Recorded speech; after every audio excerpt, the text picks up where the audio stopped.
Well, the season is done and it is time to talk about the West Tigers 2021 performance, and there are a lot more bad things to say than good. But before we get into this video, if you do like what you're watching and if you like the content that I make sure to like and subscribe, do all that good shit.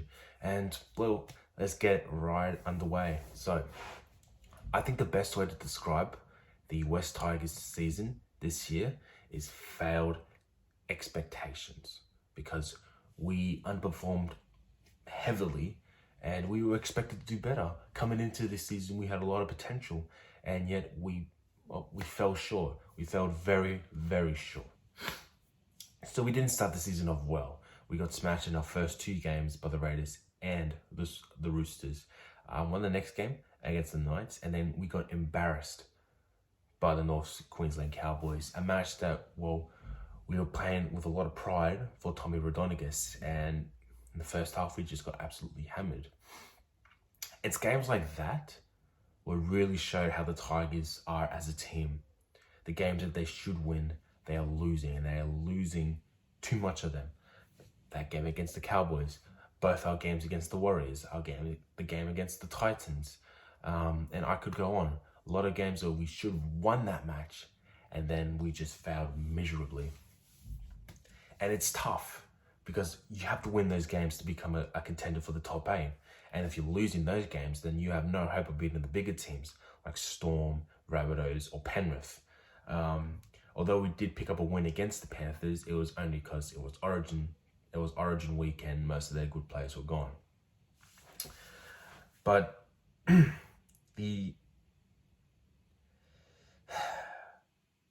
just the attitude within our team is atrocious. We have no attitude. We have no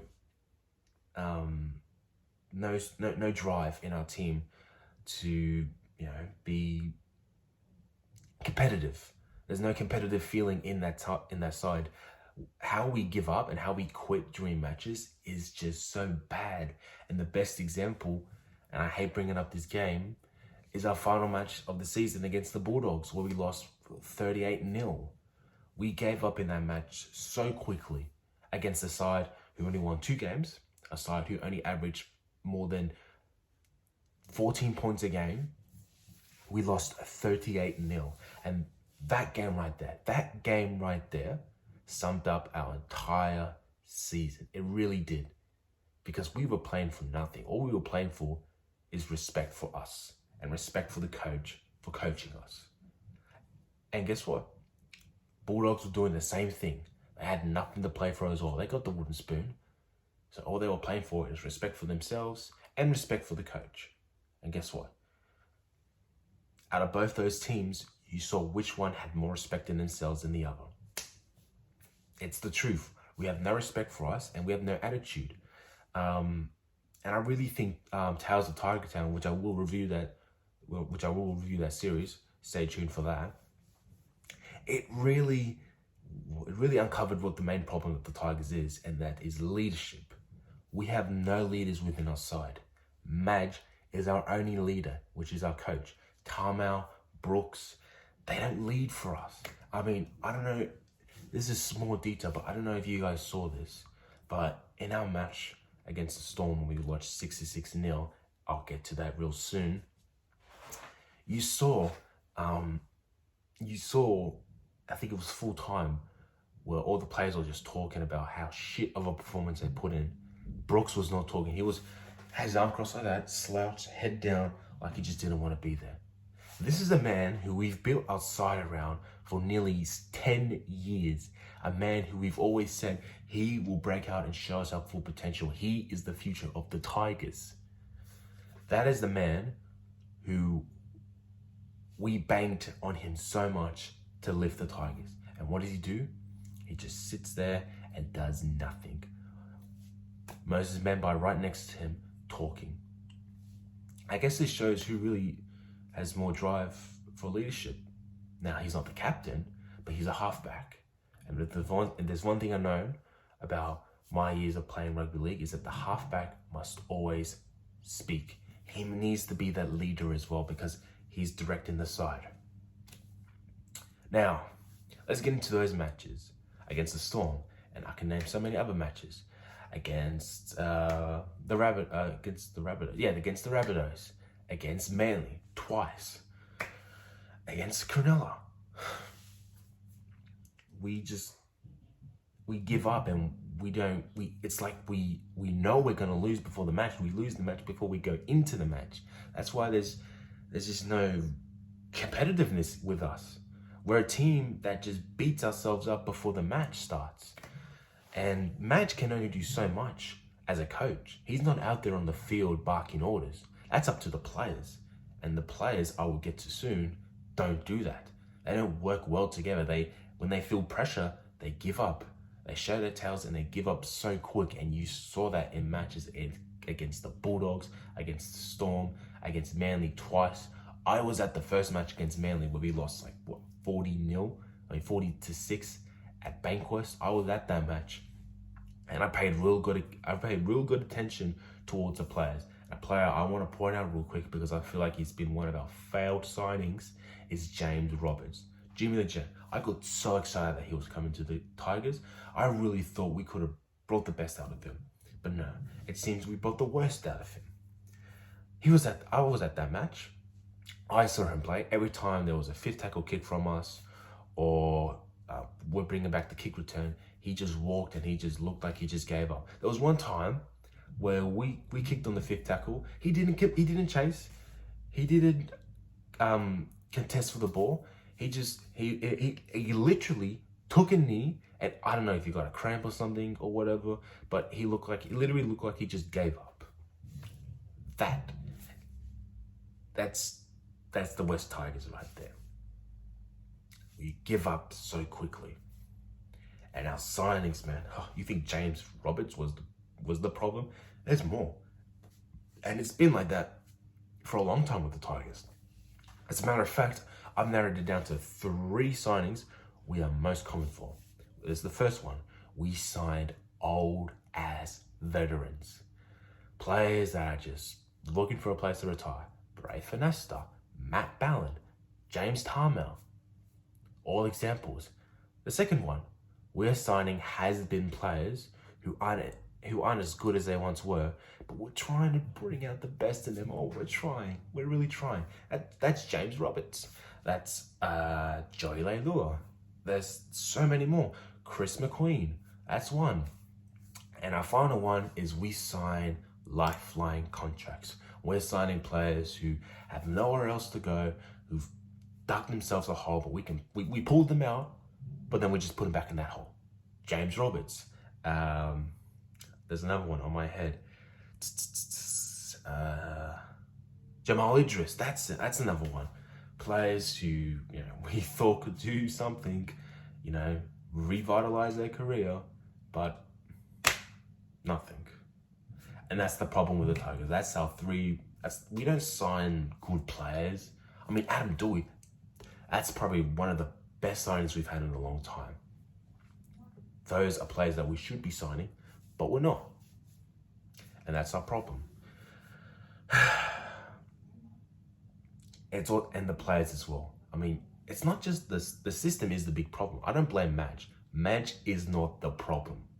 All right? He's doing the best he can with the players he has.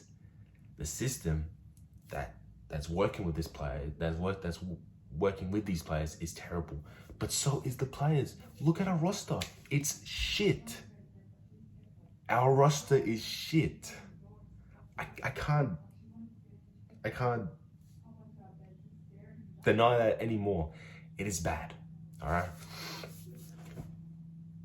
Our center for a long time in our final matches of 2021 were Michael Cheekham. Michael Cheekham is not a center. He is a better forward. But we were playing him as center because we had no one else. We have too much rookies in our side, too much young talent, and just players that who are only good for being bench players. Like, there's just so much. We don't have that standout player. Like every team has that standout player. Cowboys have Jason Tamalolo. Manly have Tom Trbojevic. Roosters have James Tedesco. We don't have that. Our closest one to that would probably be Adam Dewey or Dane Laurie, but they haven't hit that second gear where they're on the same list as those players. We don't have that. We have below average players like Luke Brooks. He is not a good halfback. Maybe it's our fault. Maybe he doesn't suit with the players he has. And maybe that's the truth. Maybe he needs to move on. Maybe we need to move a ton of players on because it just doesn't work. The players that we have in that roster do not work well together. There have been some shining moments in 2021. Dane Laurie is one. Adam Doueihi is one. Stefano is one. Those are players that are our future. We should be banking on those players and not players like Luke Brooks. We shouldn't be banking on players like that anymore. He has to go. With Jackson Hastings coming to the side next year, that has to be the time where we move Brooks on and we bring Jackson Hastings in. Even at the start of the season, if you want to bring Hastings off, fair enough. But if when he comes onto the side and you can see how good of a player he is with Doueihi, I think that has to say it right there. Brooks has to go. We've brought in so many halfbacks to work with Brooks, and it just doesn't work. It doesn't. I mean, the reason why they moved Adam Doueihi to center during halfway through the season is to give Brooks more leadership in the halfback role because Adam Doueihi was doing everything. And guess what? It still didn't work. Moses Mbye was doing most of the work. Whatever the Tigers have to do to become that competitive side is don't let go of Madge. He is not the problem. For the past 10 years, we have gone through 6 coaches. 6 coaches. In 10 years, some teams may go through 2 or 3, 4 the most, but 6 is too much. They're thinking, oh, he's not taking us to the next season, let him go. Oh, he's not doing it, let him go. Madge is a proven coach. I mean, look at his time with the Rabbitohs. He shows that he can do it. He is the coach for us. The players that we have are just not working. And it's going to be hard because we've dug ourselves into a hole where we can't attract any players. Who would really want to come to the Tigers? I mean, if we approach someone like, let's say a player that's in tremendous form, like, top of my head,